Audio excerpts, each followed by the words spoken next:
Welcome back to Friday Football Focus. Morro Bay just missing out on a chance to upset Napomo last week as they lost by 1 point. That's it, just one. Tonight, another tough one as the Pirates traveling to Templeton. The home Eagles looking to go 2-0 in the Northern League.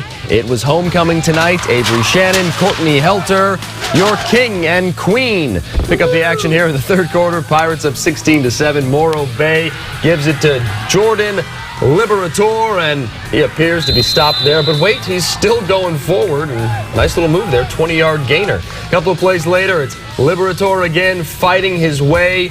This time, down to the 1 yard line. Breaks a couple of tackles. Strong run there, so close. Next play, they're going to give it to William Unks. So Liberator got him all the way down there, but it's Unks who's going to put them into the end zone. That gives the Pirates the 23-7 lead. On the ensuing kickoff, Christian Hauser, he's going to field it and take this one almost all the way back. Gets very close to the goal line. Gets a couple of great blocks from his teammates. He does go 70 yards, sets up some great field position there. And same drive, it's fourth quarter now. Gunnar Griffin handing off to Hauser, and he's going to take it in for the score. Eagles down 23-14 now, trying to crawl back into it in the fourth quarter. Morro Bay, though, does pull off the upset, 23-20. Templeton now 6-2, and they have a bye next week. As for Morro Bay, they're going to be hosting Santa Maria. Well, 1 week after giving up 70 points at Rigetti, doesn't get any easier for San Luis Obispo. No. Waiting the Tigers in the Paso is the mighty Bearcats. The Rooster ventured up and down the 101. He joins us now live in our Santa Maria newsroom with more Pac-5 League action. Thanks, guys. I'll have to check with AAA and see if I can pick up any points for all those miles you keep sending me on every week. Well, we didn't have any Lions, but Tigers and Bearcats, oh my. It was a good game tonight. Paso Robles coming in ranked 35th right now by Max Preps and ranked number 1 at the moment in the Northern Division of CIF. And Bearcats trying to keep that 7-0 record perfect. Would the Tigers spoil it? Let's get to the highlights. Bearcats looking to win big tonight on their homecoming night. San Luis Obispo looking to spoil it.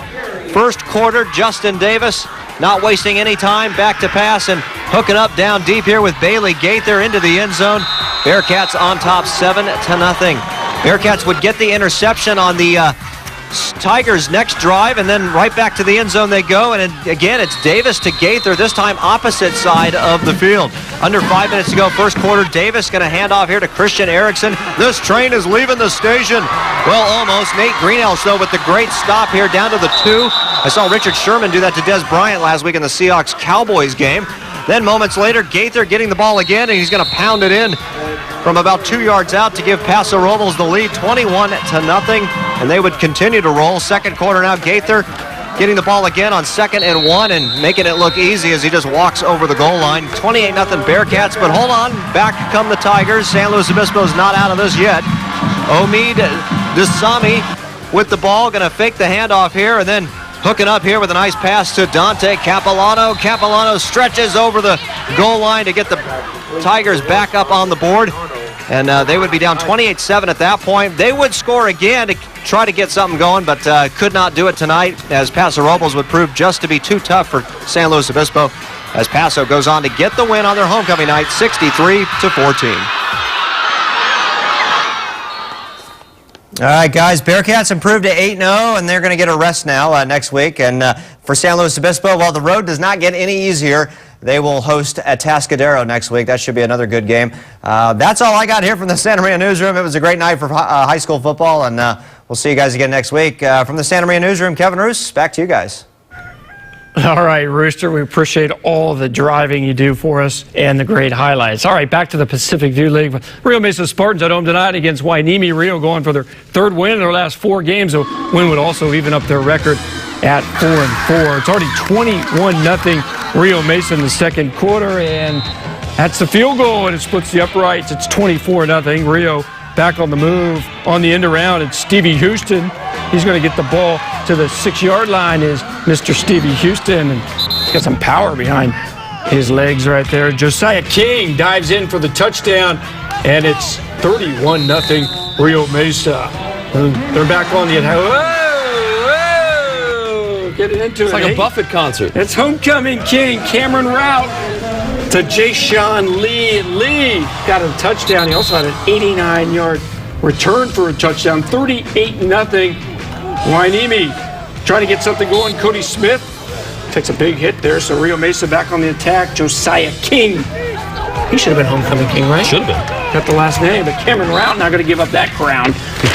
And then it's homecoming king to Marquise Motley. Touchdown, look at that. 52-0, Rio Mesa rolls. Another big challenge next week for Hueneme. They host undefeated Pacifica. And if time allows us, we're going to show you more of those Oxnard highlights, how to cut them a little short because of the simulcast, but I think we'll get them in at the end of the show. So stick around, Yellow Jacket fans. Carpinteria Warriors making their second long bus ride in as many weeks. Last Saturday, Carp won at Temecula. Now the Warriors playing in Montebello at Cantwell Sacred Heart. And our friends at ASU's Cronkite Sports Bureau providing us the highlights. And, ooh, this was a sloppy game. And on the punt, Carpinteria gonna muff it. And the Cardinals pounce on it. JoJo Turner gets it. But then the guy who fumbled it, Tim Jimenez, going to atone right away with the interception. Lots of turnovers in this game. Matthew Valencia, the quarterback, buying time, and he is out of time. Sacked, loses the football. Carpinteria recovers. They're knocking on the door. Jimmy Graves to the end zone. Nope. Jaquil Ruffin, the interception. It's a roughin' game to watch. Valencia, guess what? Tip drill, yeah. Omar Miranda, an interception. Carpinteria cheerleaders said, come on, guys, get it in the end zone. And yeah, they turned it over too. And look at this. No. Could it be? Yes. An interception at the goal line. There goes Ruffin. It's a Ruffin game. That's not even a pick six because there was a flag. Oh, man. It negated it. It was 0-0 at the half. 9 turnovers. Yes, Carpinteria never got better for the Warriors, unfortunately. They lose 28-0, and they have the long bus ride home. Carp 4-3. They begin Tri-Valley League play next week at home against Nordhoff. We know because it wasn't because of the rain, because there is no rain. Now to the Camino League, where Camarillo is hosting Calabasas. Just last week, there was a showdown with powerhouse St. Bonaventure, and next week, the Scorpions are going to have to play Newbury Park. So a relative cupcake for the Scorpions tonight, but it wouldn't necessarily play out that way. Great game here. First quarter, Calabasas quarterback Tristan Gibbia, he finds Jeremiah Brown. That takes it around midfield, and then this time, let's time for our latest edition of Name This Kid's Famous Father. Gibbia to Keyshawn Johnson Jr. Any guesses? Yeah, it's Keyshawn Johnson Sr. Whoa, that's a tough one. Anyway, later, Emmanuel Osochukwu, he's going to go into the end zone. Coyotes with a 7-0 lead. And so the kickoff, Camarillo's Ryan Mascarella. With a nice return there to the 30. Then it's Jake Constantine, who's going to take the QB keeper coming up here, but a great return. QB keeper right now.